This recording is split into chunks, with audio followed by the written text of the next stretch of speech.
This is Phil Lamar, the voice of Green Lantern, and Static. You're listening to the DCAU Review, hosted by Cal and Liam. Streaming at DCAUreview.com and on your favorite podcast app. Welcome, everybody, to episode 411 of the DCAU Review. I am one of your hosts, Cal. With me, my good friend and brother, our other host, Liam. Liam, we are continuing here with our month celebrating the Green Lantern, specifically DCAU's Green Lantern, that being John Stewart, who, if you count the Arrowverse as John Diggle as John Stewart, then it wouldn't be his first live-action appearance.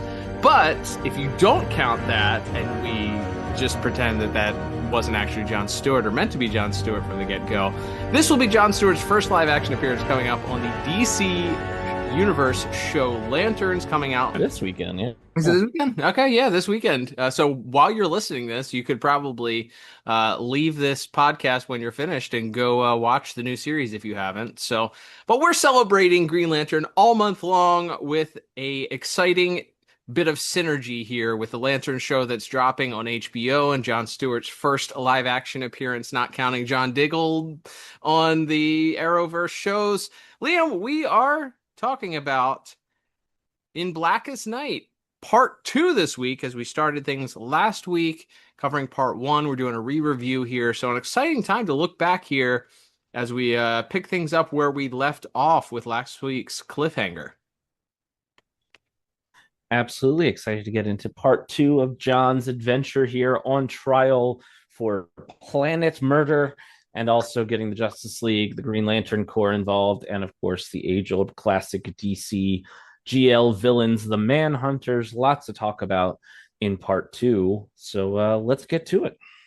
There we go. Before we get started today, Liam, I will remind the good folks at home we are going to get the official IMDb synopsis for this week's episode. In Blackest Night Part 2 originally aired on November the 26th, 2001. Boy, 25 years, at least at the time of recording here. We're coming up on that 25th anniversary, just a few months. Boy, we are all getting older very quickly. But before we get the official IMDb synopsis for this week's episode, we will, of course, remind the good folks at home that the IMDb synopsis is brought to you by the listeners, them, the people listening to this podcast, our supporters over at buymeacoffee.com/DCAU review. Head over to buymeacoffee.com/DCAU review today, and please consider supporting our podcast. You can become a one-time supporter of the podcast, buy us a single cup of coffee, keep us going. And the best part about buying us a coffee at buymeacoffee.com/DCAU review is you get to send a little comment. So if there's a future re-review that you're interested in hearing here on the podcast, please send your thoughts our way. We are not contractually obligated to review said episode. However, it certainly would entice us if you encourage us with a little bit of coffee in return. Of course, you can also decide to become a monthly supporter of our podcast by joining it at one of our 3 levels. Our 3 levels all include perks. Our top tier level, the Super Friend tier, is the one that gets all the perks, plus one additional Super Friend perk, which allows you to submit a question. And if we select it, you may hear that answer right here on the podcast about the episode that we're reviewing that week. So again, please consider supporting the podcast one way or the other, whether it's becoming a one-time supporter or a monthly supporter. Head on over to buymeacoffee.com/DCAU review, and please consider supporting our podcast today.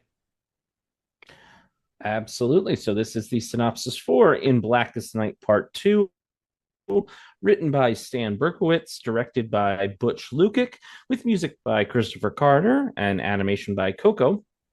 And that synopsis reads as such. Suspecting a railroad job, the League digs deeper into the charges against the Lantern. When the Guardians of the Universe arrive, the Manhunter's true motivation is revealed. I like the railroad job. The railroad job line. That's pretty funny. Yeah, great euphemism there, guys. Well done. Yeah, I'd give that one probably like a B plus, probably. Yeah, maybe an A minus. It's pretty solid. Yeah, so let's kick things off with our own synopsis here, Liam. We do get a quick previously on Justice League that recaps everything before we get our opening credits.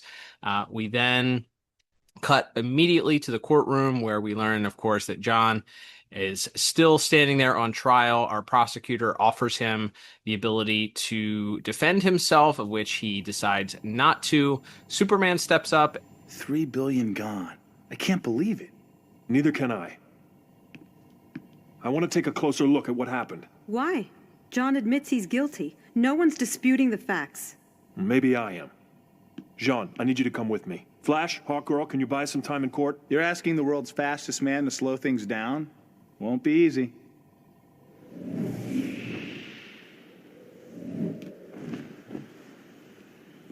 So what do you expect to find on this moon? I don't know. There's something bothering me. Just call it An intuition? Exactly. The funniest bit here, which would have put a very quick end to the episode and any future relationship options, is Hawkgirl speaks up and just goes, "Why though? Why are we doing this when he clearly isn't defending himself?" Superman insists, however, he's doing the fighting for the truth and justice portion of his old saying there. So decides he's going to go out, and he and Jean are going to go find out some more information. That leaves Hawkgirl and Flash to stand by. And once John says that he's not going to defend himself, Superman asks him to draw things out a little bit if possible. So the fastest man alive, as he puts it, is required to slow things down, which is a funny line. And he decides to do so. I object. You call this a trial? I say it's a joke. Are you out of your mind? What do you think you're doing? Prepare to be dazzled. Remove him! Listen to me. With something this important, you've got to hear both sides. Flash, I told you not to get involved. They're railroading you, pal. Hey! Wait.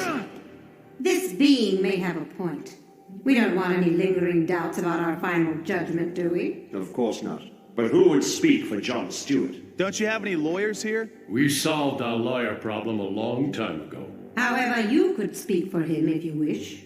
But be aware, if you lose, you'll share the same penalty as the accused. The same penalty? You mean... That's crazy! No, that's how we solved our lawyer problem. What's your answer? Don't do it. What, you think I'm gonna sit back and watch while you play martyr? I'll defend him. Very well. Proceed. Right, sure. This should have been followed by a laugh track if it was a cartoon. Says, "Well, that's how we solved our lawyer problem." So gotta love that. So Flash goes into a bit of filibustering here, mentioning habeas corpus, ipso facto, phi beta kappa, a lot of words, of course, that he doesn't quite understand the context. This in turn allows Superman and Jean to go investigate our wreckage from where our planet is supposedly been destroyed.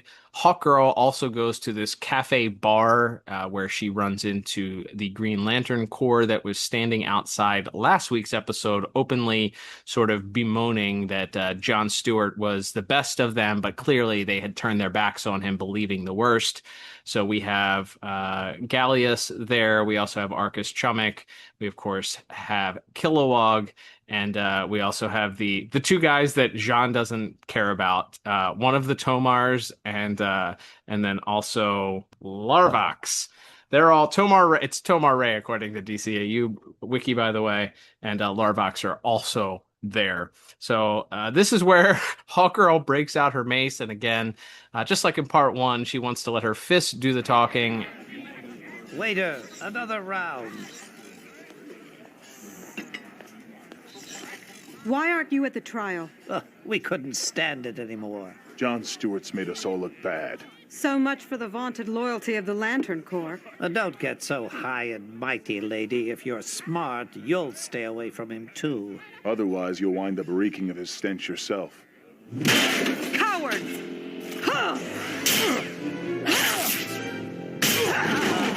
My friends, please! No weapons! No weapons! You think I need this mace to take you down? Very quickly, things escalate. Hawkgirl pulls out her mace, smashes the table. Things look like they're going to get pretty violent. The bar owner steps in and asks them not to use weapons.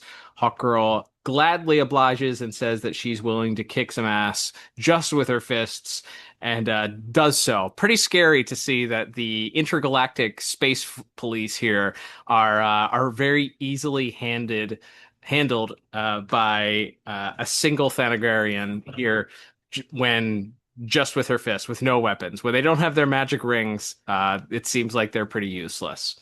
So they break down into some fisticuffs there.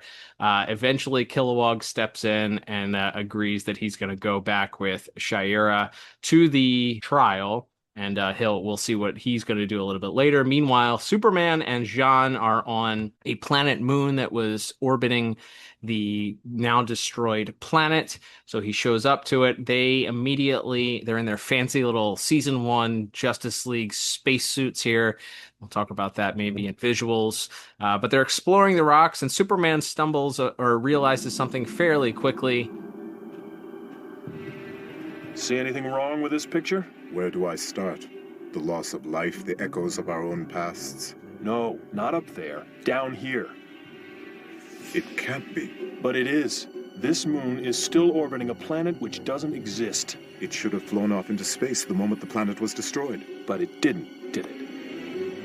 And that is that the moon that they're standing on has not spun off into space once it lost its supposed gravitational pull from the planet that John Stewart supposedly destroyed. They see the wreckage of the planet, but there is the moon is there still standing stationary. So gravity says, and the way the gravity works says that once that gravitational pull holding the moon there, once the planet is destroyed, the gravitational pull goes away and the moon just starts floating off into space. And, it's not doing that. So something is amiss here. Meanwhile, back at the ranch, we have more filibustering from the Flash, who is getting on the last nerves of the tribunal as well as the prosecutor. And just when it looks like things are going to be escalated to the point of sentencing, that's when Kilowog steps in and agrees to be a character witness for John. Have you asked yourself why this rush to judgment? If the ring wasn't lit, you must have quit. And furthermore... Enough! You're just wasting time. Who, me? Out of my way.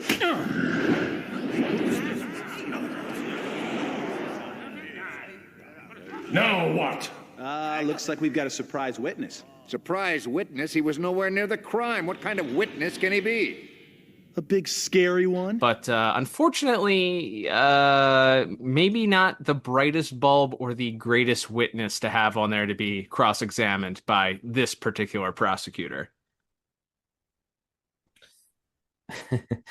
That's right. I just have to say, by the way, that previous scene, Superman's like, do you see what's wrong with this? And it takes Jean like 30 seconds to realize they're standing on a moon. It's like, oh my God, we're on a moon. I was like, what did you think we were landing on, Jean? I thought you were the smart guy in the league, but I guess no, it's more about the gravitational pull, to your point. But I just thought he kind of looks down and he's like, oh, I can't believe it. We're on a moon. And it's like, well, yeah. I don't know. Maybe he was taking a nap while Superman landed the javelin. I don't know, but very possible. Anyway, yes, we get to that the next scene. Kilowog does his best to he regales the crowd and the judges with some tales of heroism, where he and John got into some scrapes, and it was only thanks to John's bravery and sacrifice that Kilowog is standing there today. Flash declares him a great character witness for John, and of course, then the prosecutor gets a hold of Kilowog and sort of turns a lot of his words back on him, pointing out the relative autonomy that the Green Lantern seem to enjoy, that they get to basically boss everyone around and decide who's good and who's bad, and use their very destructive and powerful rings to put their version of law and order into place in the galaxy, demanding to know who gave them the right to do so. That's when the Guardians of the Universe enter the courtroom. It's true that we Guardians control the Lantern Corps' power source, but the individual Lanterns have complete autonomy. So if one of them does something wrong, it's not your fault. You misunderstand. We give them autonomy because we trust their experience and... No other questions. How much more must we hear? We demand an immediate judgment. I object. Overruled. Having heard all the facts, we will now consider.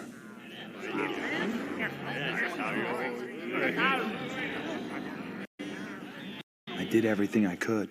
I wish you hadn't. I don't know if we mentioned this, but as Hawkgirl and Kilowog were flying back to the court, she happened to notice Kanjar-Ro and a Manhunter standing off to the side, though she thought nothing of it as she continues flying. However, as we cut back to Superman and John, they find a giant device that appears to be some sort of projection device. They're not quite sure what they're looking at.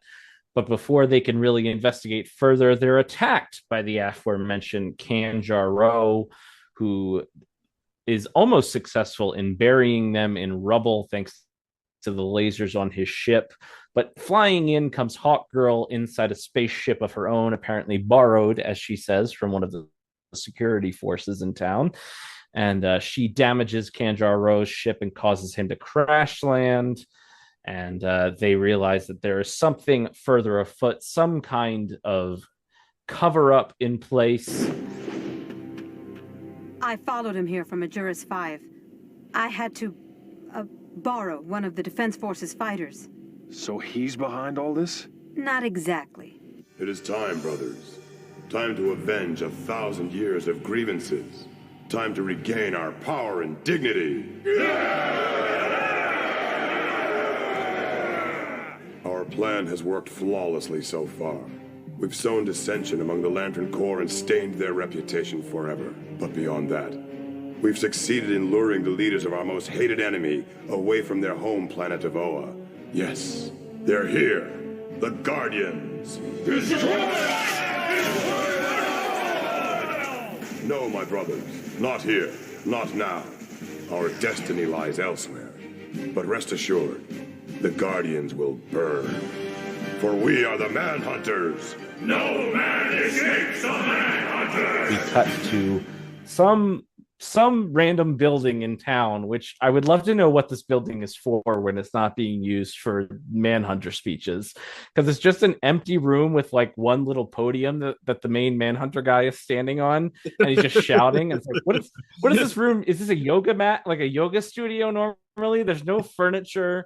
There's no other like technology of any kind. It's just a room where Manhunters can yell at other Manhunters, I guess. It's the Manhunter multi-purpose room. Okay, that's right. It's the Manhunter rumpus room. The Manhunter cave, if you will. But yes, as they discuss that their righteous victory is soon at hand, and the Guardians will soon pay for what they did to them. Meanwhile, as Flash and Green Lantern have their verdict handed down to them very quickly after Kilowog's testimony, they are both sentenced to death, as of course the lawyer must also suffer the same fate as the accused. Flash continues to try to protest, though John tells him to stand down and show some dignity, saying that they need to be held accountable just like anybody else. And it's at that moment they are put into this big bubble where a bunch of what appears to be poison gas.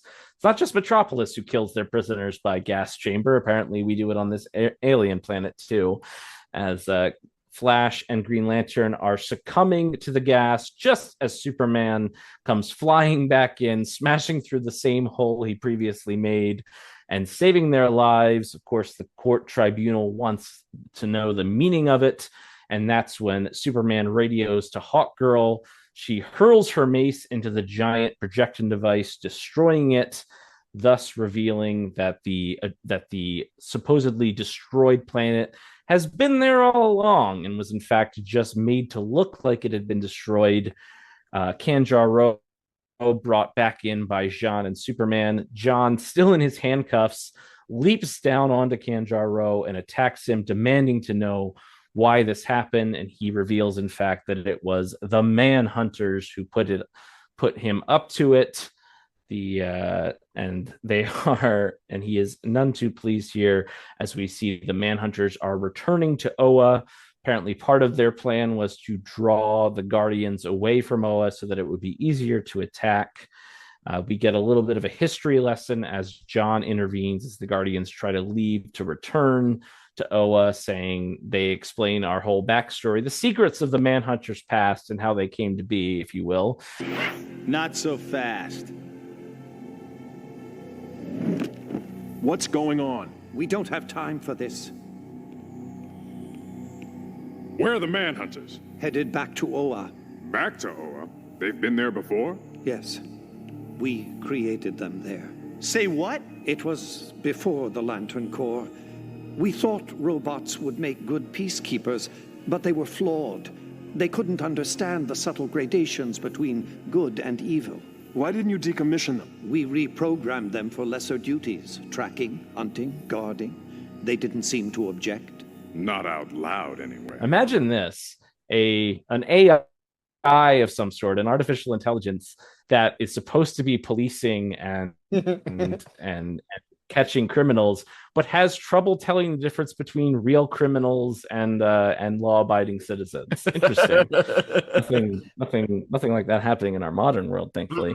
But anyway, they declare that they must return to Oa, as the Manhunters were reprogrammed, they thought, for less important duties, security tasks, and maintenance and the like.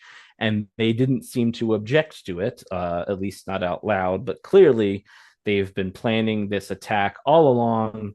And now here in our final act, it's time to punch stuff and blow stuff up as the Manhunters unleash an all-out assault on Oa, just as John and the rest of the League, sans Hawkgirl for the moment, return to Oa.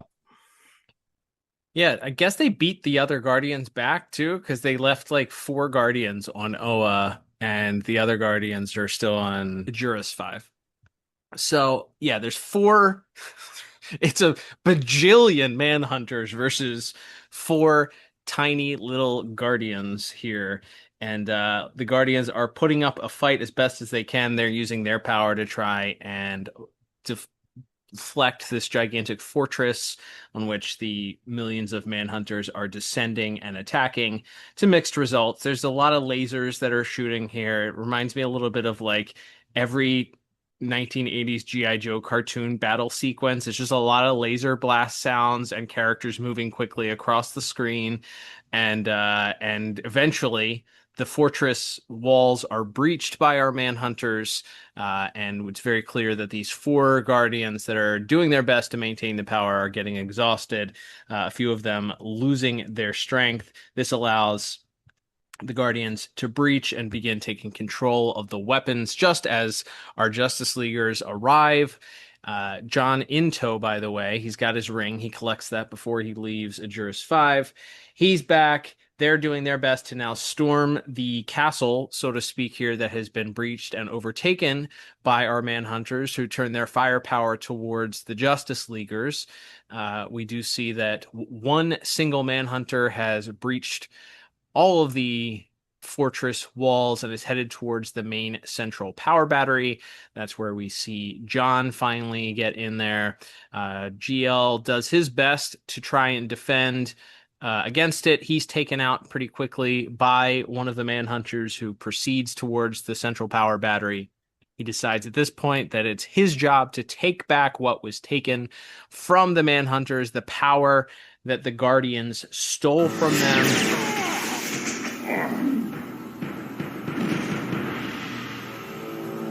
Manhunter, stop! Not till we've regained what is rightfully ours. Yours? The power that the Guardians stole from us.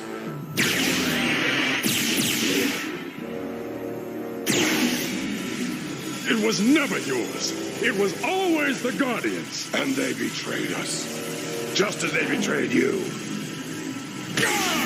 This power is our destiny.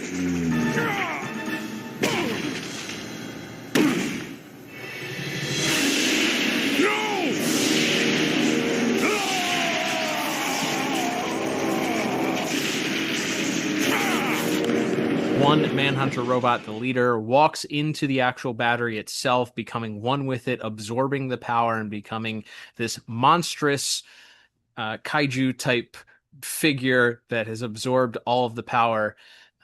One of the Guardians, potentially Ganthet, I don't know, is standing by and faints right in the arms of Jon Stewart as we see all of the lantern power drained from him, his eyes. He's now depowered completely. And our Guardian says, all is lost.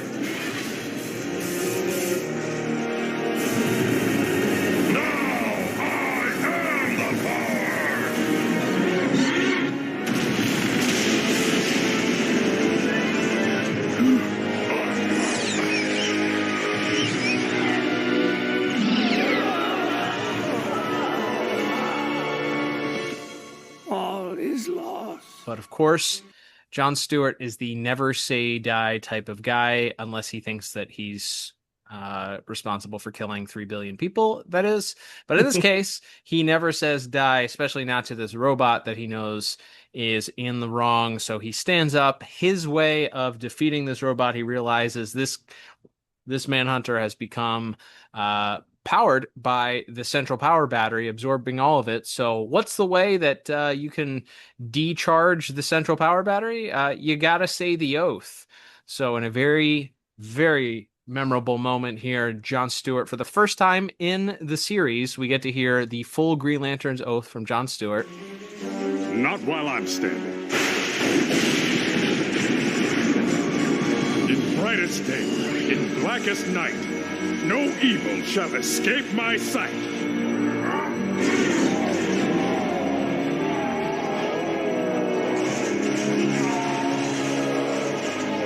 Let those who worship evil's might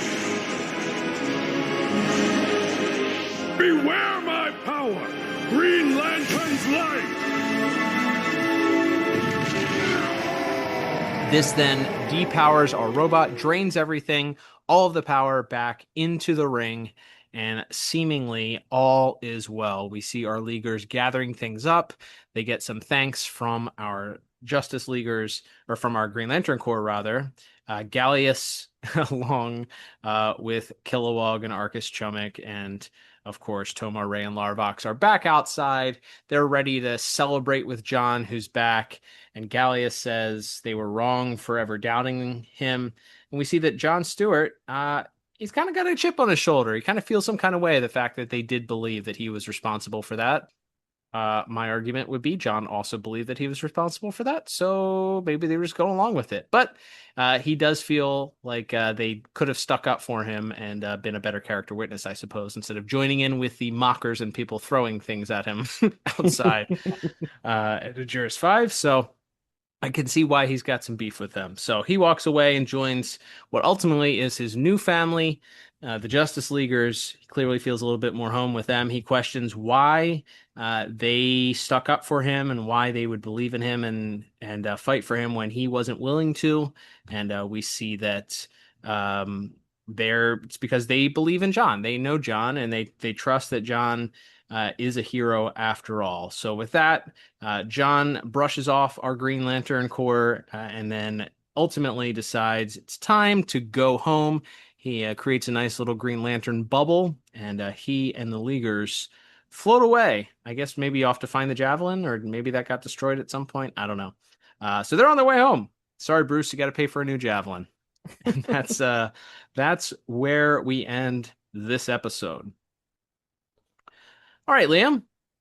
So we talked about last week our memories of part 1, part 2. It's interesting. I came into this thinking that part 2 was going to be mainly stuff that happened in the trial, from my recollection. And I feel like there's a lot more action than I remember there being in part 2. There is still a lot of downbeat to this of Jean and Superman kind of walking around, milling about, discovering that this gigantic rock that they're on is a moon, and finding the giant, what I call Jack Kirby machine, just wedged into the side of this moon, creating this gigantic hologram. But yeah, there's some fun, witty, like a little bit of, I feel like, preview of what our Flash is going to be. We talked last week about how these characters felt very, not bland, but like the first interpretation of these characters, a very early rough draft. The Flash is very clearly, the only reason he steps up and decides to speak up to the tribunal is because he's trying to impress Hawkgirl. There's a line that he talks about, watch this. So it's still like that weird flirtation between them. As I said at the beginning, Hawkgirl is immediately ready to give up on John. There's not even a hint of like caring about Jon Stewart at all. And is just ready to kind of like pack things in because he's quitting. So there is still some things here that I think there's like a brief glimpses of like, oh yeah, okay, there's some good Flash stuff that we see here. There's some comedy. There's some levity to the way that he talks and some of the comedic little takes that he has here. But yeah, I think coming into it, I expected it to be a lot more boring. And I think there's a lot more that I appreciate here. I think how we get to the Manhunters did all this to get to Oa to hopefully bring the Guardians away from Oa to then be able to attack Oa is a kind of like a weird way to get there. And I don't know how much of this is based on the comic that we talked about, that this is kind of loosely based on from Justice League. I think it's numbers 140 and 141 from 1977. So I don't know if that was the original part of that plot or not, but it does feel like a long way to get to this. All right, we're going to have them attack Oa, and then by the time they breach Oa, that's very quick. Like we almost have no time to kind of think about we don't have any time to think about what that means with them breaching Oa or this Manhunter assuming the power of the central power battery. It's just he walks in, he gets the power, he's got the power for like 0.2 seconds, and then Jon Stewart's like, nope, you don't got it anymore. And then they're defeated at that point. All the robots shut down like the end of Phantom Menace. Like we're all done. We won, hooray. And now there's a couple of things I do like with the John having beef with the Lanterns. I would have loved to have seen that kind of played out a little bit more. Haha, jokes on Gallius. He dies later on. So yeah, him and Arcus. Your faces. Not long for this world. Your faces, guys. So yeah, that's all that I've got to say about that, I guess. But yeah, I think I was expecting this to be a lot less enjoyable than it was. I think honestly there is some good to this, but yeah, it's not great. It's just kind of fine. Like it's better, but it's better than I kind of expected coming into this week, I guess. Yeah, I think that's fair. The thing is, I think we maybe even talked about this a little bit last week. It's like I feel like this is on the cusp of being maybe really good. The idea of obviously, the superhero believing he actually is guilty and turning himself in, while the other superheroes are kind of, gobsmacked by his decision. That's fascinating. Superman kind of being like, you know what, I still need to investigate this myself. The reporter in him perhaps sticking out there and being like, well, I know what they say happened. I know even John believes that's what happened, but let me go look at this and see with my own eyes if I think he's guilty or not. I think that's strong. There's that little back and forth that John and Flash have where he's just something like we need to be held accountable because we have too much power not to be. And I think that's really interesting. And that's obviously like a big theme of the later seasons of Justice League and Justice League Unlimited is, these beings with unchecked power and how other powerful government bodies and things would move to try to keep them in check. So it's like, oh, there's something kind of interesting there. But then that kind of gets derailed and we have to go shoot some robots, which is fun. But yeah, the idea that the Manhunters needed to frame John for murder to get a few of the Guardians and a few of the Lanterns to leave Oa, I guess, assuming that Arcus and Gallius and them are usually on Earth or all like stationed on Oa. I guess you pulled them off there to go watch the trial, and then a couple of the Guardians who seemingly only they show up pretty late in the game too. So I don't know if it's like they were alerted when Kilowog decided to get involved or what exactly. But then it's like, oh, then we have to rush back to Oa, and the plan was to absorb the power battery, and then John saves the day by believing in himself, I guess. Like it feels almost kind of for all of the sort of headier conflicts of like law and order and being held to account, and the powerful needing to be checked by the other systems of government and things like that. It's like we do all that, and then the last 5 minutes is let's blow up some robots and believe in ourselves, and that'll save the day. So like the very heady, sort of more dramatic concepts clashing with the super frenzy nature of the last half of this is I think kind of gives you a little bit of tonal whiplash, as they say, and maybe does leave it feeling a little uneven. But yeah, I think there's good stuff in here. Even as we said, maybe the characters are a little bit more tropey, a little bit more, 1 to 2 dimensional at this point in the series. It's still very early on, but they're, it's maybe that's the victory here is we didn't dislike it as much as we thought we might. So, I don't know. We'd have to look back at our original scores again, which I believe you have, but, I'd probably sit around a 5 or maybe even a 6 for this. Probably a 5 though, just because I do think there's the Manhunter's plan and the silliness of the last 5 minutes do kind of bring it down quite a bit for me. But it's solid. It's more solid, and there's a better foundation than perhaps I would have thought coming into this re-review. Yeah, it's a 5 would be better than what we gave it, which was you gave it a 3. And I gave it a 4.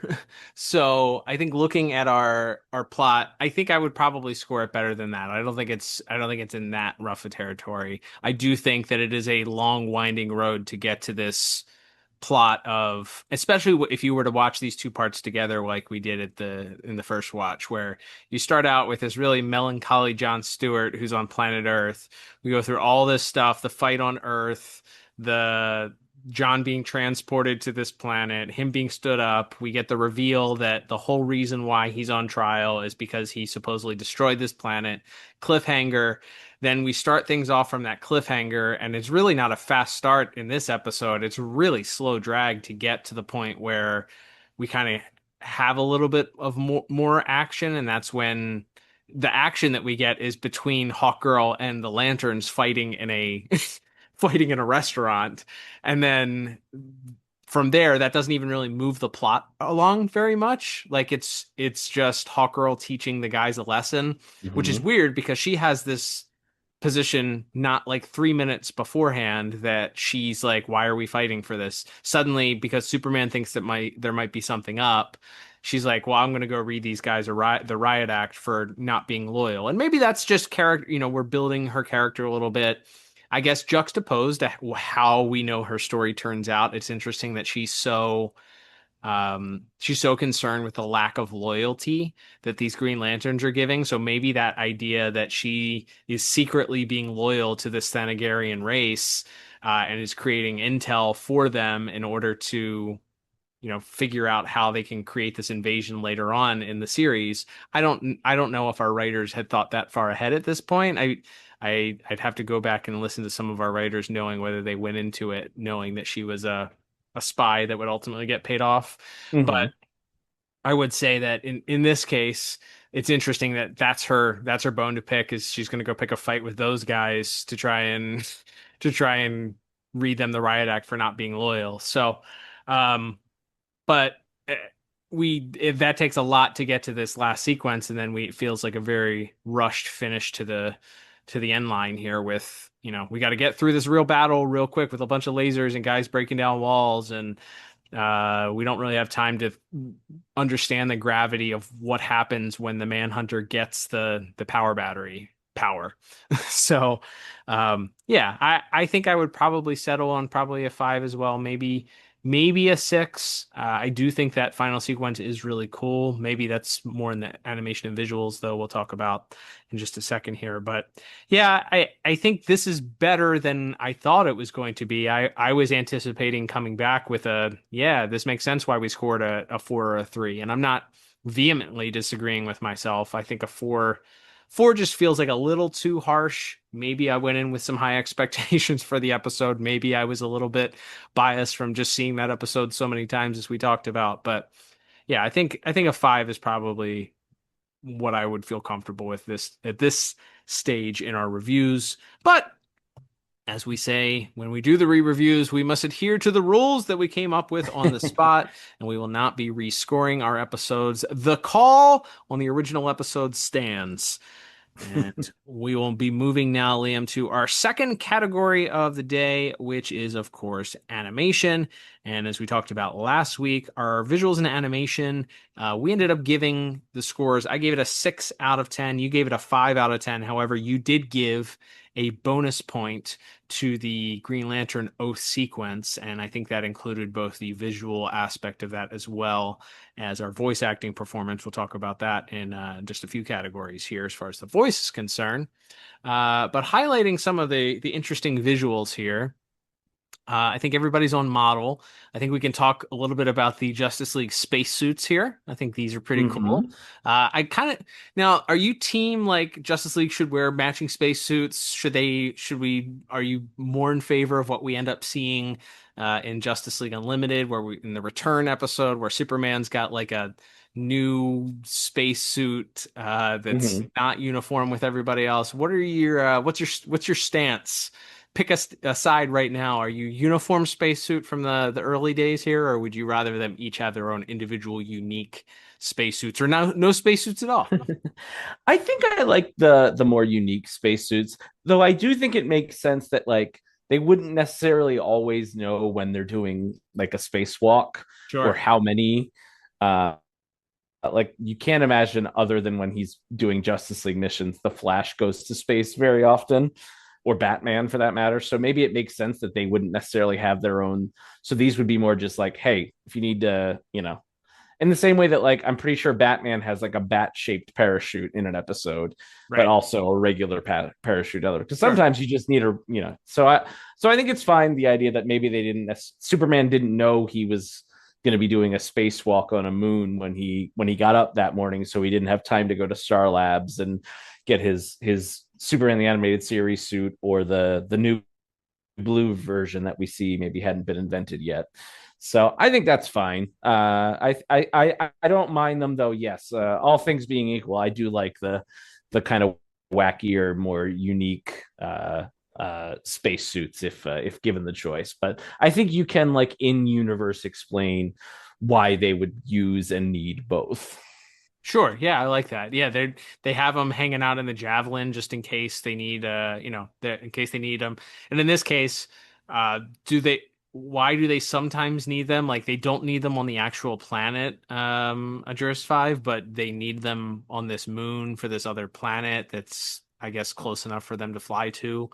Or in this case, this moon. Is it because the moon's atmosphere, they're unsure about it? It's got a space atmosphere. I don't know. But sure, yeah, I like that lot. That's taking some good logic to the idea of having a uniform spacesuit versus the return, where Superman is prepared for the invasion of Amazo and had time to go get the new and improved Star Labs suit out of cold storage. As far as the rest of the episode is concerned, I think so. Like I said, I gave it a 6 and you gave it a 5 originally when it came to visuals and animation. I think part 2, I was surprised a little bit. I like the fight scene between Hawkgirl and the Green Lanterns. That's a lot of fun. There's some goofy little things. I especially like when Gallius gets thrown around and he's bouncing around like a pinball in the restaurant.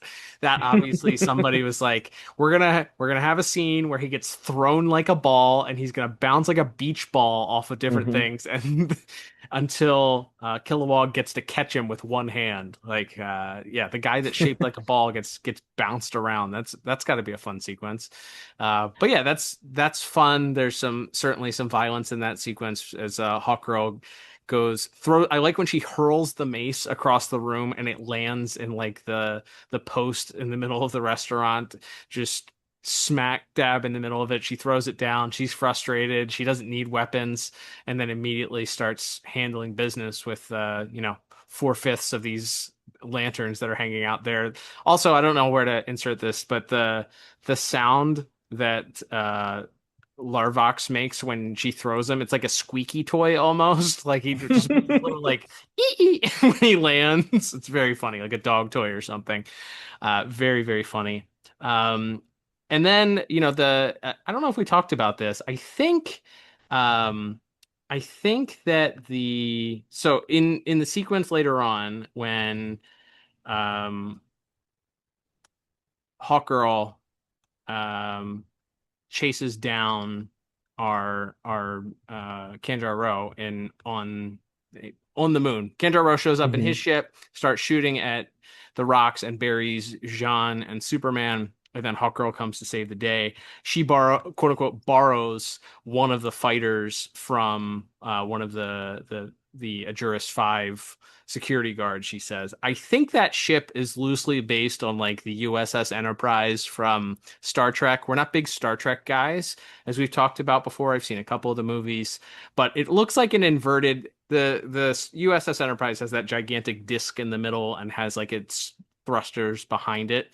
Whereas this has like the thrusters moved up a little bit forward, and it's like if you inverted it and flipped it around and kind of mushed it together.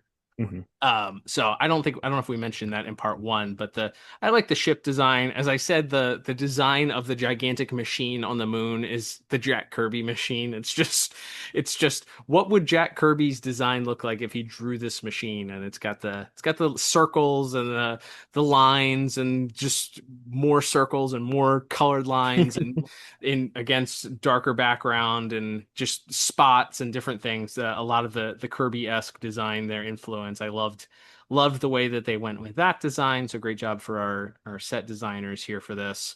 And then our final sequence is the fight sequence that we get here with our Manhunters attacking Oa.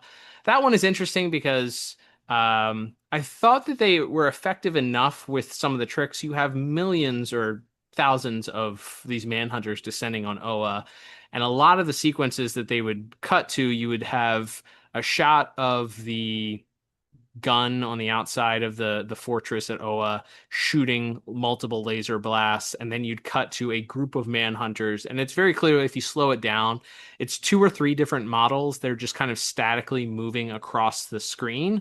There's no animation to them, but because there are so many of them and the cut is so quick, it's really hard to tell that this is not like each individual item is not animated, or it's just kind of a static image being moved across. So I felt like you get 3 or 4 of those shots where they did that interspliced with these kind of close-up shots of Manhunters doing, shooting blast out of their Manhunter rods or whatever, their staffs. They're probably not a Manhunter rod. Shouldn't say that. All right, let's calm down now. This is a PG. Don't clip that. Yes, this is a PG rated show here, guys.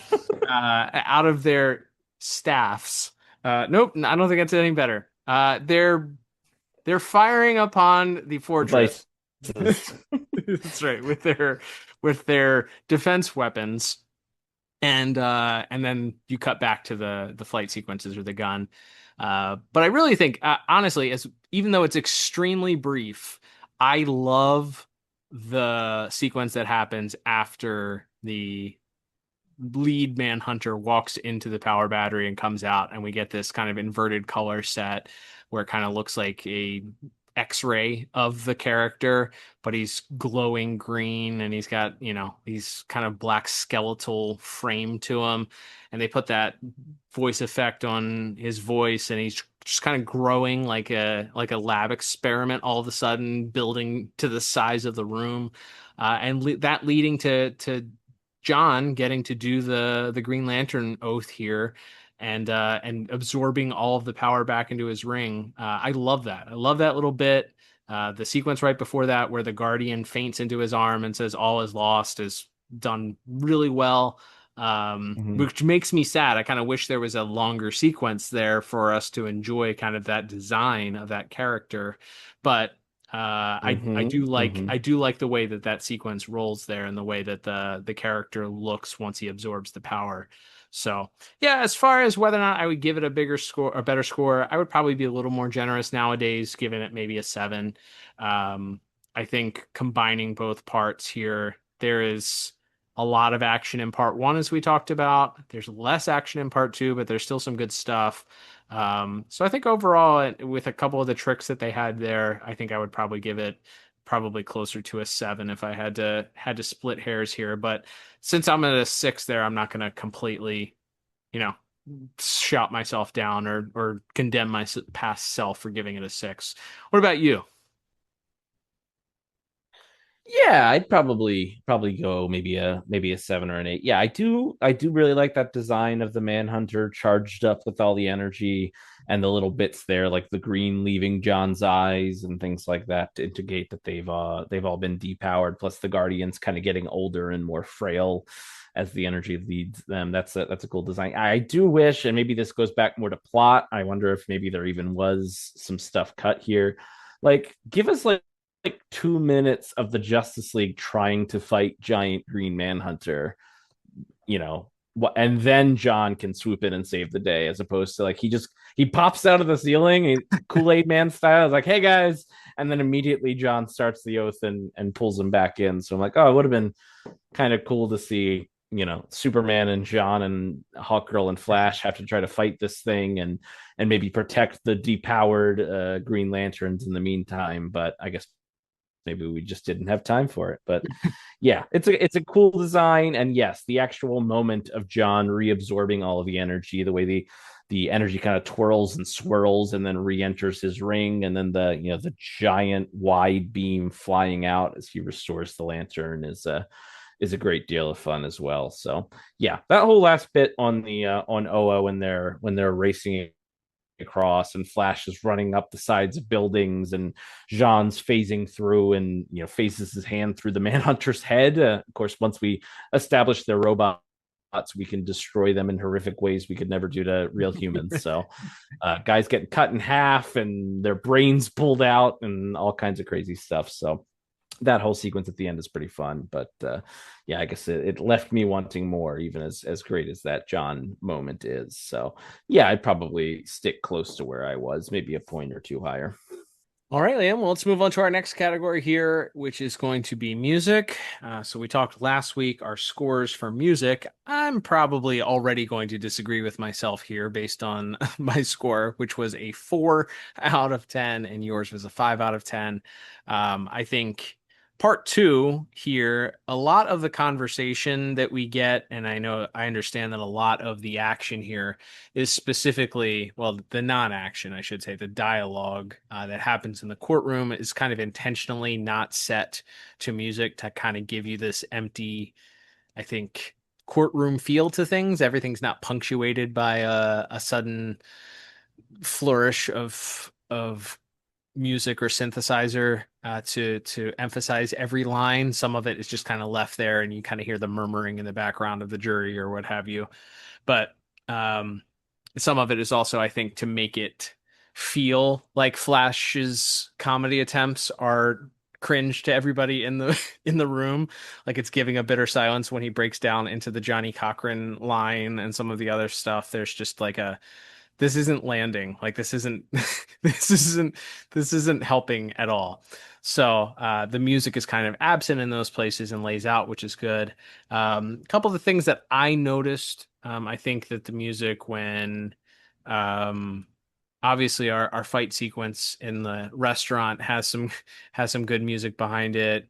We have additional tunes that play when Kanjar-O ends up showing up on the space rock, and really when we get the reveal of the big machine, also there's a nice flourish that happens there.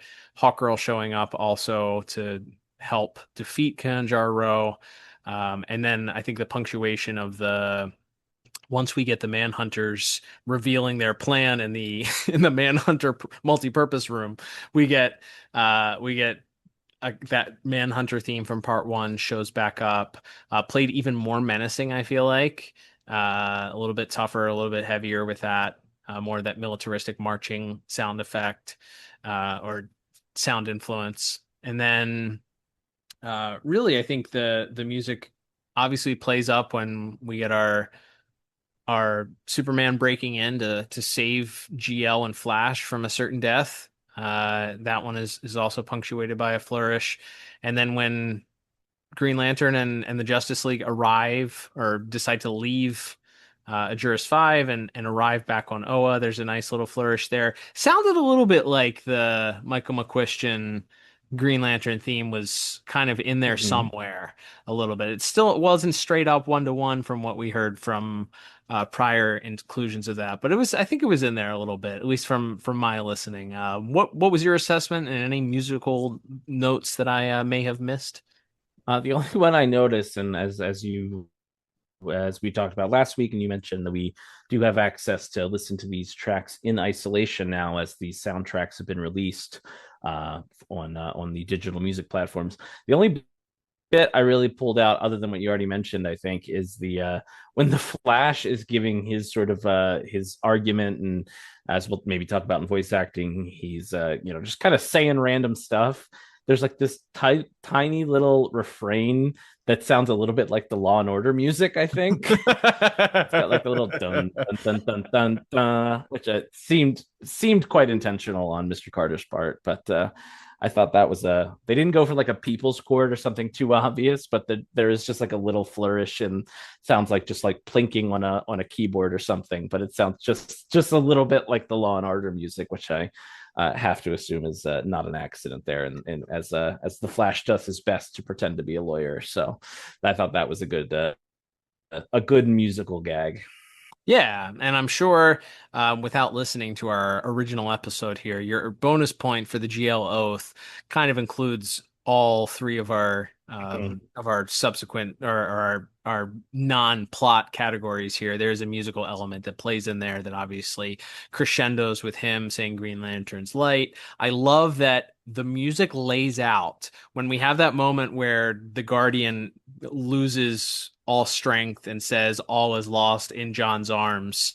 It's just dead silence behind him, which makes you really feel like all is lost. But then the music, when John says, "Not if I can help it," and turns and starts doing the oath, really starts out low and then just crescendos to this incredible portion when he shouts, Green Lantern's light at the end. So, some really great stuff there. I would definitely rescore. The other stuff that we've talked about so far is kind of splitting hairs. I think I would definitely rescore with music here. I don't think I could see myself giving this anything less than a 7. I gave it a 4 at the time. I'm embarrassed by it. Shame me. Buy me a coffee and tell me why I'm so wrong for this at buymeacoffee.com/DCAU review, please. Because it is shameful to score this music anything that low, because there's some really great elements to it here, I think. You had a 5, by the way. So you weren't, I don't think there's as much shame for you. No, but I'd still probably bump it up a few points, especially based on part 1, which I liked a lot. But some good, solid work from Mr. Carter across these 2 parts. All right, Liam, well, that will take us to our final category of the day. So once again, we will be looking at this week's voice cast. A lot of it we did cover last week, obviously, 2-parter. If they didn't show up in part 1 as their main character, they were probably playing one of the background voices. But we will do a quick review, of course, of the voice cast for part 2. And just as a reminder, I gave voice acting a 5 out of 10. You gave voice acting a 6 out of 10 previously on that episode. So let's discuss this week's voice cast, shall we? Absolutely. So we have Brian George as Forian, who I think is one of the I'm not sure who that is. Maybe I think he might be I think he's he's the bartender who asks them not to fight. Very possible. Or he might be somebody else in the courtroom. Apologies. Is it Forian? Forian, yeah. Fori. Yeah, I think that guy had 4 arms, so that maybe that's the little joke there. Absolutely. And in smaller roles, we have Peter Renaday as Kraz, and of course, once again, we'll mention here Renee Aubergenois returning this week as the triple threat voice of Kanjaro, Gallius Zed, and the main Guardian. It's not named Ganthet specifically, but seems to be the one who speaks for them. Anyway, does most of the speaking, so he is back this week. Solid job again. For someone who has such a recognizable voice, the fact that he's able to spread it across 3 characters pretty convincingly, perhaps not surprising for such a cultured thespian as Mr. Aubergenois, but a good job by him playing both one of our chief villains and 2 of our ancillary Green Lantern characters. Yeah, imagine playing two guys, both one of them who's a space pirate and the other guy's supposed to be an intergalactic space policeman, and both of them are the bad guys. I dare say Gallius is more hateable in this episode than Kanjaro. Mm-hmm. He's just like a gun for hire. Meanwhile, Gallius is just like a jerk the entire episode, and deservedly gets thrown around like a beach ball. Absolutely. Great job there to make him a little extra hateable. Once again, this week we have Kurtwood Smith as our prosecutor. Of course, as we talked about, the dad from That 70s Show, unfortunately also Agent Bennett on the Zeta Project, but don't hold that against him. Solid job again. I do like his back and forth with Kilowog, who we'll talk about in a moment here, where he kind of, takes this nice story that Kilowog's talking about John's bravery and heroics and all of this, and it's just like, so you guys just march around with your weapons and decide who's good and bad, and you don't really have any oversight. Is that right? And Kilowog really doesn't have an answer for him. And thankfully, Kilowog is kind of saved by the Guardians storming in. But there is that moment where you see why this prosecutor's good at his job. He knows how to twist that testimony back on the defense's witness. Yeah, I couldn't. Again, this is nothing against Mr. Smith. I think if he didn't have such a legendary role as Red Foreman in That 70s Show, and I hadn't watched so much of that show when I was younger, I don't know that I would have been like, yeah, this doesn't match up because of the way that the character looks and the way, you can see that whole dialogue that he gives where he's like, so, and he's using his own words as any good prosecutor would. He's using the words that our hero is not saying to twist him into a pretzel, essentially, to say that what the prosecution is pointing out is true. So it's really good. The way that he kind of just stands there and verbally undresses Kilowog is really funny. But again, it's just so undeniably Kurtwood Smith that it is again slightly distracting with this football headed shaped alien to sound like this legendary television dad. But yes, looking at as far as the performance, I think that sequence is so fun and I think really shows a lot of depth to this voice actor's ability here for that, because it's pretty fun to watch him using Kilowog's own words against him here.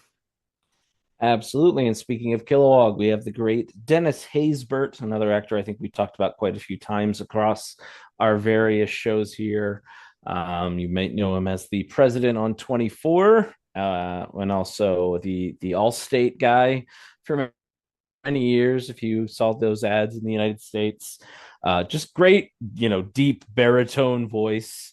But I think it's fun because a lot of times, he is playing like a dignitary or a security guard, or someone with some kind of more regal sort of buttoned up authority. And here he has a little, we see that Kilowog's a good guy and he's not a complete buffoon, but he's also he's a little simple, in the way, and certainly in his thinking. And I feel like there's a version of Kilowog that's way dumber, as opposed to the way that Mr. Haysbert plays him, where he's a good-natured guy, and he maybe doesn't overthink things too much. He's kind of an all heart type of character, and I think Mr. Haysbert gets to maybe flex his muscles a little bit as an actor, showing that more jovial, innocent side to this performance, while still having that very deep, commanding voice. Yeah, he it matches the, speaking of like character look versus the sound of the voice coming out of it. This one is like a slam dunk. Like, yes, Kilowog should have that deep, certainly bass of a voice coming out of him. And to your point, the simple nature of Kilowog being he's a big muscled head. Like that's what he is. He's the enforcer. He's the guy that trains the Green Lanterns how to fight traditionally. He's in charge of that for the Corps. So yeah, that makes sense that he's going to be a bit of a meathead.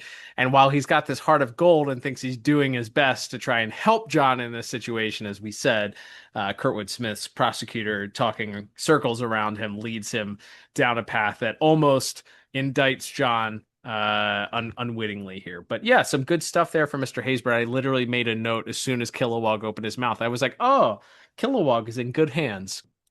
That's an awesome joke. And a good one. But we'll move on here to once again talking about James Remar, our villain, as the lead manhunter. Yeah, again, we kind of, I think we said most of what we would have to say about him, or at least I did last week, which is that he does a pretty good job of walking the line where he is a robot or an AI hive mind type thing, but there is that little bit of consciousness to it, especially when he's, I think I liked it more when they're incognito, when they're still kind of pretending to go along with the Guardians and the rest of the authority figures, and it's a bit more subtle. When he does get like a big, like like He-Man Skeletor type, thing where he's shouting about the power at the end or whatever. But I do think he does a good job sort of walking that line of being robotic, but still having this like vengeful, angry side to him. It's kind of an interesting tightrope he has to walk, but I think he does a good job.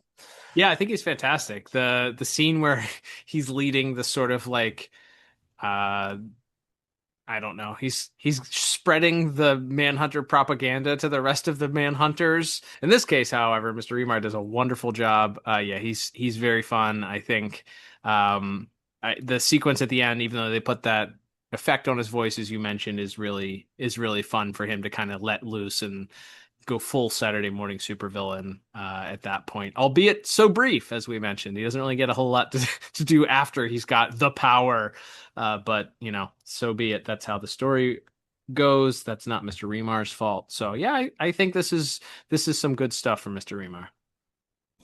Absolutely. And then we have our Justice Leaguers to talk about today. Perhaps do so in pairs until we get to our main eventer here. But we've got George Newbern and Carl Lumbly as Superman and Martian Manhunter. Not as much for them to do. Like I said, I do like the note that Superman's kind of the one to put his foot on the gas and say, no, we gotta keep investigating this. But he and Jean are mostly there just to do a little plot moving along, a little exposition here and there in discovering our villain plot. So a good job by Mr. Newbern and Mr. Lumbly this week. There's I think like one line that Mr. Lumbly gets about perhaps why he's distracted from the fact that they're standing on a moon, which is that he's being reminded of his own planet's destruction as well as Superman. So there's one or two lines, but not a big episode for Mr. Lumbly or Mr. Newbern here, but a solid job by both. Yeah, again, not a ton for them to do. They are more or less there to give us some plot movement, as you said, but we know that obviously they have more episodes. The line where Jean looks up into the sky and says, "The destruction, the death," whatever the other line is. Yes, it's horrifying. And then Superman's like, "No. Like, look at your feet. We're on a moon, bro."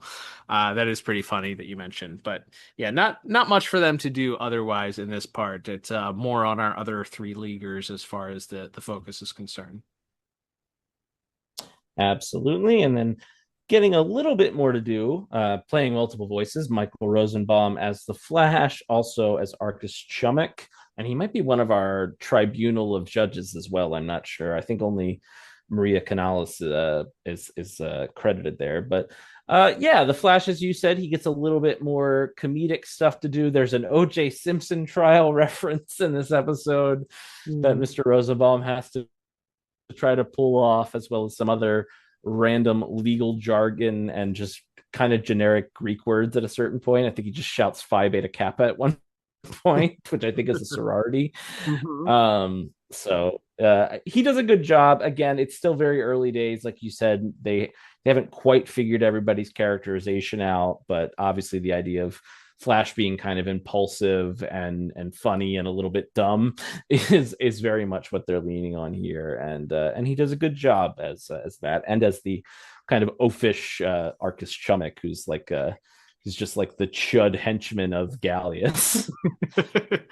Yeah, another guy who thinks that he's gonna so easily defeat Hawkgirl, only for her to hand his lunch to him. So yeah, there's some good stuff here. Like I said, I think we are seeing the very beginnings of what the Flash would eventually become. I think some of the lines do feel not, and I don't think this is not a critique of Mr. Rosenbaum. I just think it's probably, this is who knows when this was recorded, but if it was recorded early on, like the other episodes were, or around the same time of the other episodes, you're still finding who the character is, I imagine, as the voice actor. So some of the lines are just kind of given kind of straightforward and without a lot of warmth to them.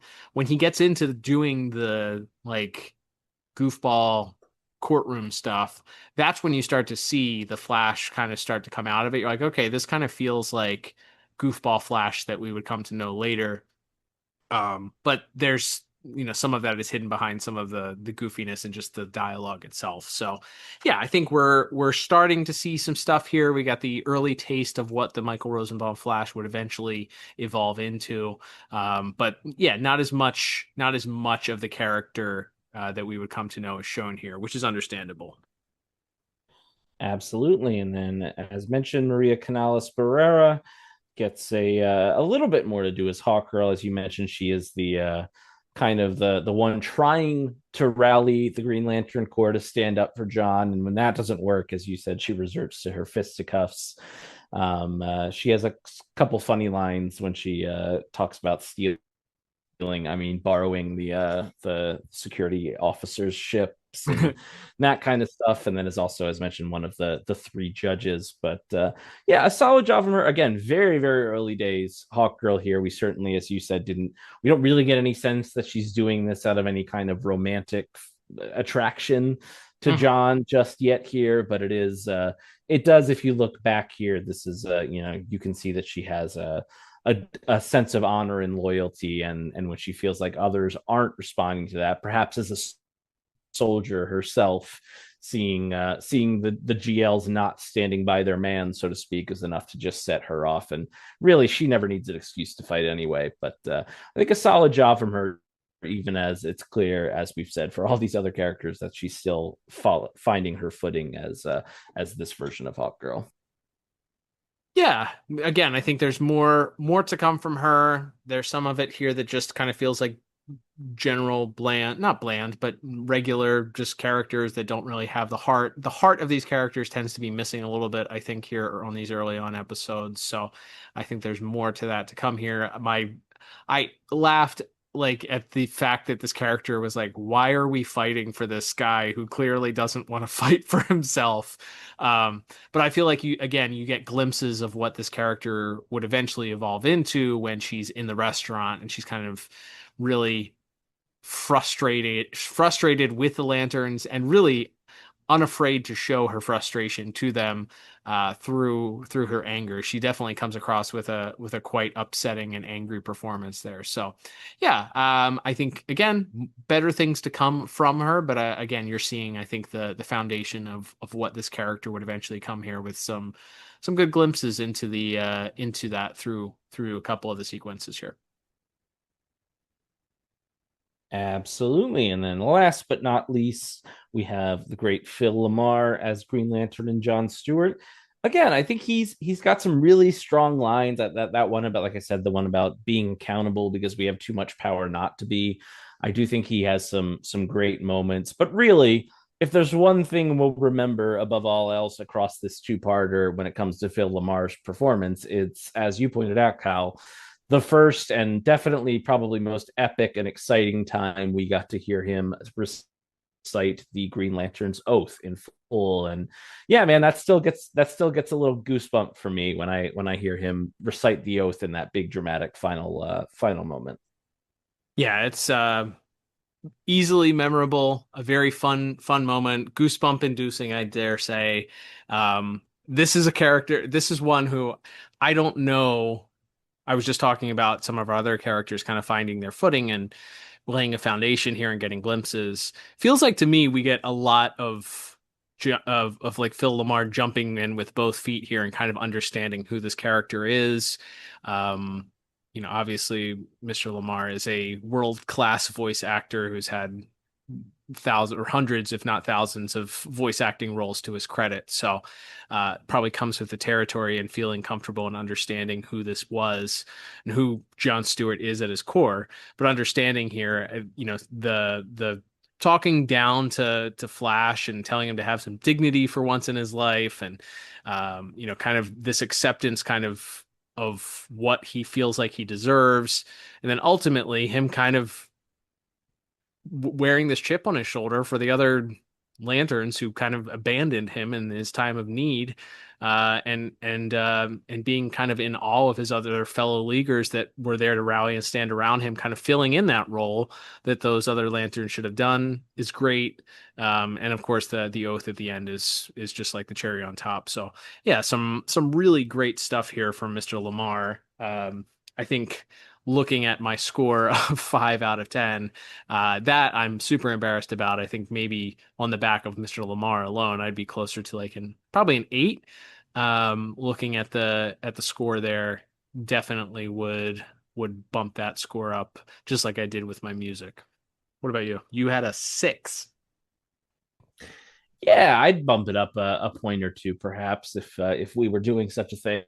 But yeah, I think it's a good performance from Mr. Lamar, especially I think finding his footing as John in some of those softer moments, as mentioned, even at the end when he's kind of talking, he almost doesn't believe it that that the Justice League kind of all stood by him and believed in him, even as he says when he didn't believe in himself. I think that's a sweet moment, as well as the big epic aura farming, as I think the kids would call it, that he does during that oath sequence. So yeah, great job by Mr. LaMarr and the rest of our cast. Absolutely. All right, Liam. Well, as we said here, our original scores for this episode finally were pretty low, all things considered, totaling everything up. You did have a bonus point, as I said, so your score was a little bit higher, 21 out of 40. Mine was 19 out of 40. Looking back at this, as far as rewatchability is concerned, ironically, we talked a lot last week about how many times we did rewatch this episode. But on the grand scheme of things, looking at this DCAU wise, where do you feel like this falls as far as rewatchability is concerned and importance to the DCAU as a whole? Yeah, I think it gets a 1 thumb up for that. Even if they aren't great episodes, it does introduce the larger concept. I guess some of this was introduced in the Superman episode, as mentioned, but reintroduces the Green Lantern Corps and sort of where John's place is in them. They talk about him as being the greatest of them, and that this would be such a fall from grace. And it also sets up that not all the Green Lanterns get along, and that kind of stuff. It also introduces us to Kilowog, who obviously comes back a couple times later on. And so yeah, I think for that reason, and for seeing more of Oa and all of that, and for also build again as a building block to John's relationships with the Flash and with Hawkgirl, to say the least. I think you got to watch it for that, because it's kind of a building block episode for a lot of good stuff that comes later, even if they alone are not great episodes in a vacuum.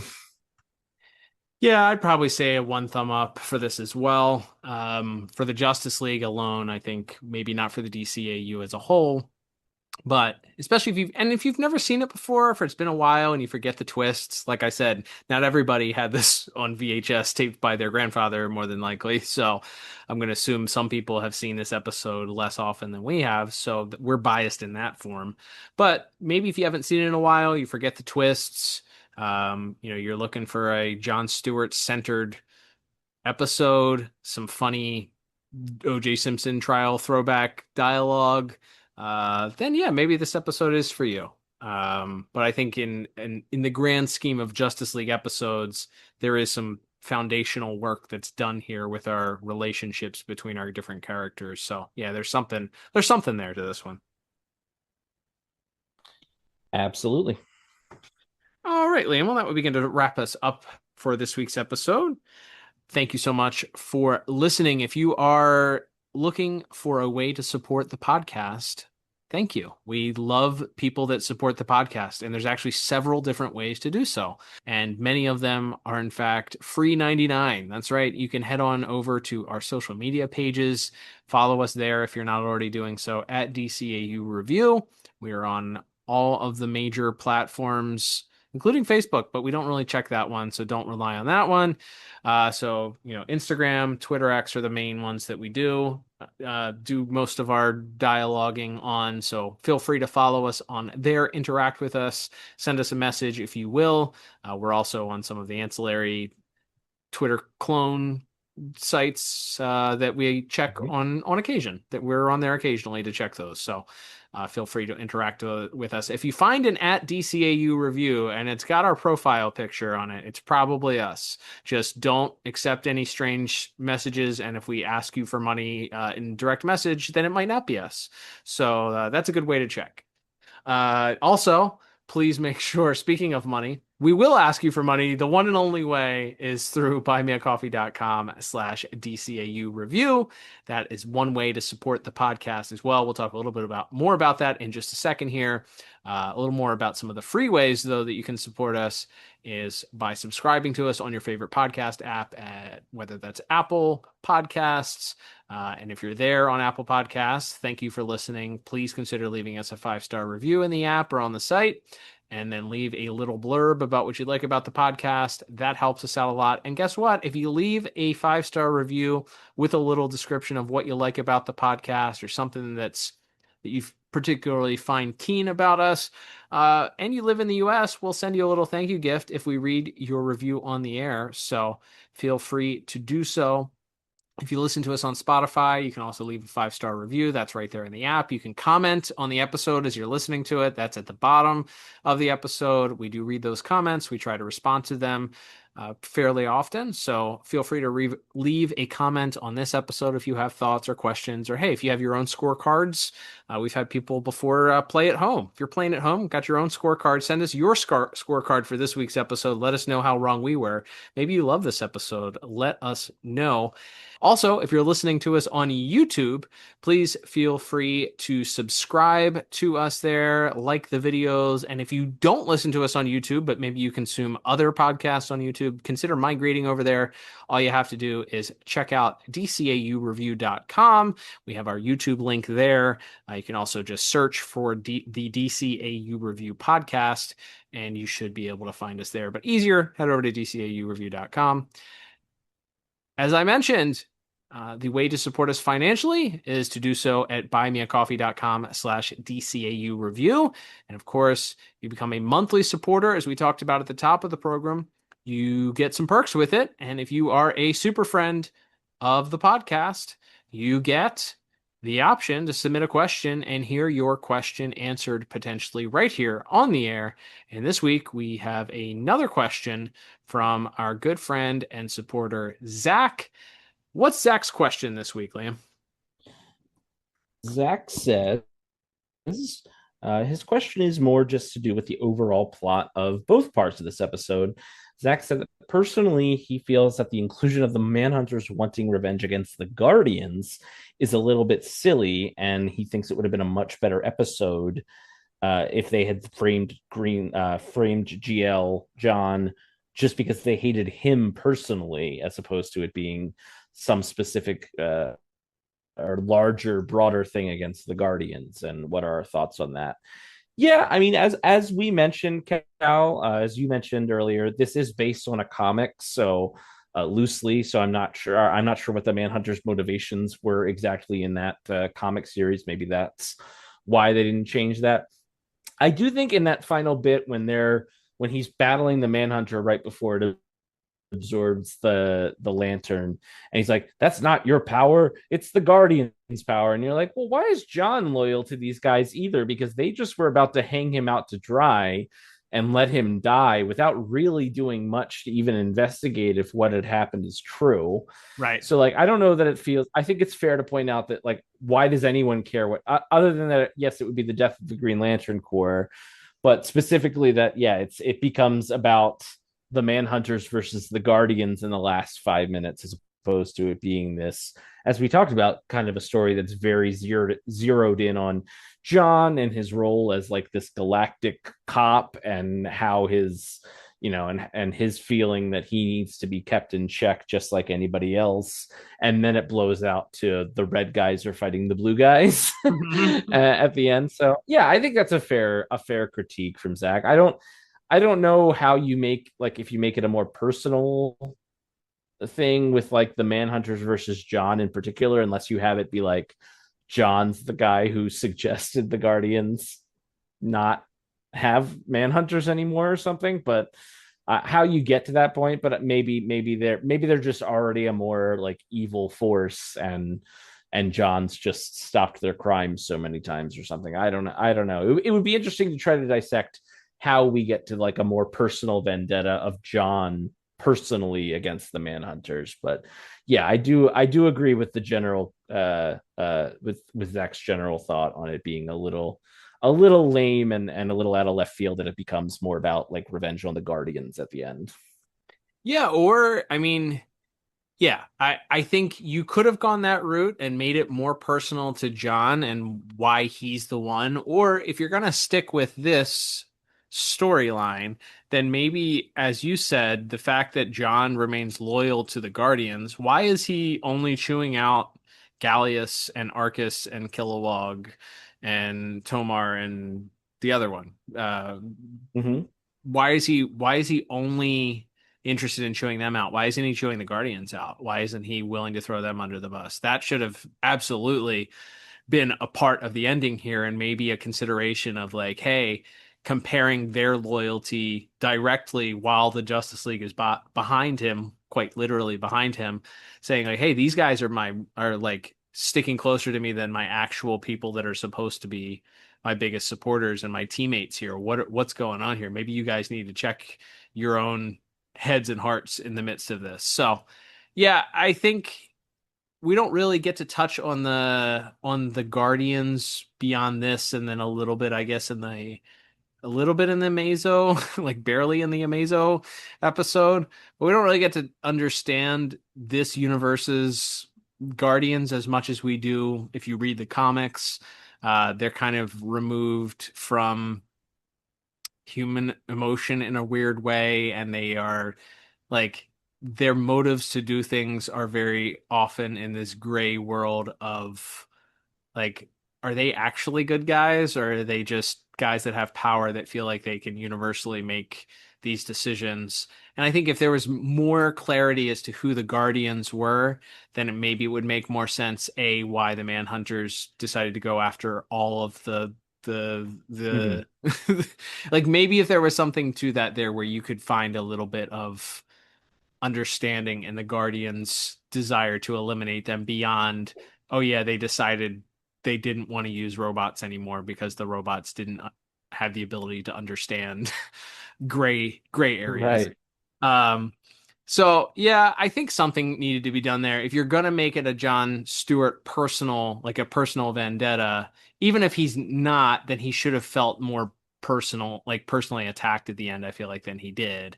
And personally affected by it and upset with everybody. And there's no real long-term effects that we see with his relationships or with his, loyalty to the core there. So unfortunately, there's not much follow-up. So maybe then making it more about John Stewart and times that he had interacted with the Manhunters before, or I don't know, then maybe it would have made more sense.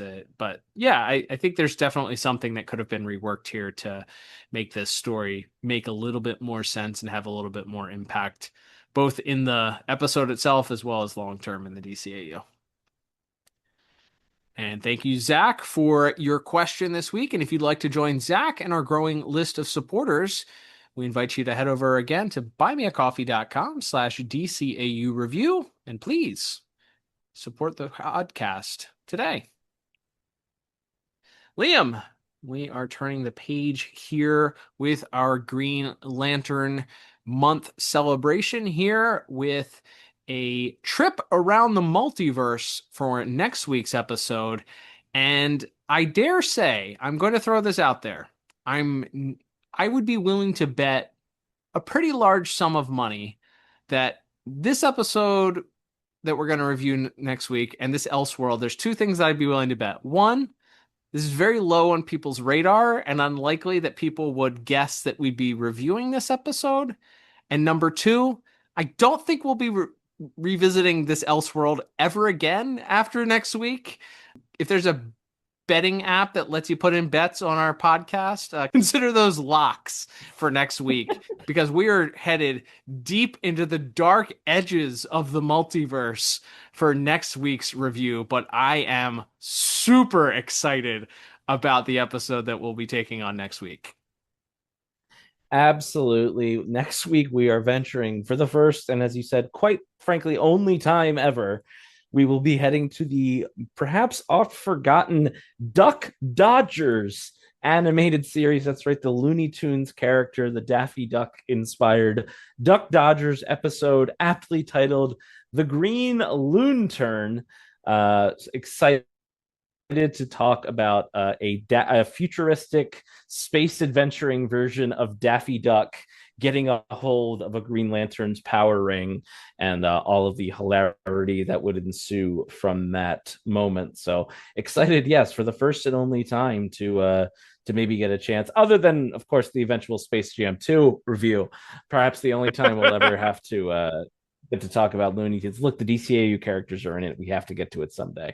But we can put that off for another few years, but next week we'll be heading to a Looney universe, a Looniverse, if you will, and reviewing the aptly titled Green Lantern episode of Duck Dodgers. Absolutely. I am very much looking forward to this one. Also, good luck to you finding this on a streaming service available to you. I believe it's for sale, maybe on YouTube. But there's probably, maybe it's on Tubi, maybe it's on one of those other ancillary, like smaller things for free. Who knows? But we will talk about it all next week on an Elseworlds review of Duck Dodgers Season 1. By the way, episode written by one of the writers, Paul Dini. So, yeah, there's some DCAU in the DNA there. Excited to check that out next week, Liam. But until then, I am Cal. And I'm Liam.